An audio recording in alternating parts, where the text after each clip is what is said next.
So I'm down here in my crawl space, and a lot of times in crawl spaces, there's just not a lot of light. See, if I turn my flashlight off here, it's pretty dark. And there's not a lot of room, even, and you really don't want to be down here very much in terms of like trying to wire everything up. So what I do is I get one of these little light bulb sockets, and you can just plug it into an outlet, run an extension cord, that is, and then just get yourself a light bulb, screws right in there.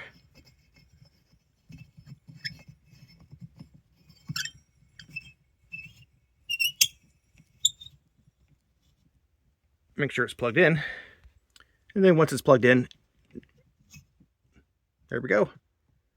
Now, turn this flashlight off. So much more light, so much easier to see what's going on down here. Just wire up a few of those things in the crawl space. I'm good to go. Yeah, love these things. So convenient, easy to put into lighting when you don't want to rewire everything.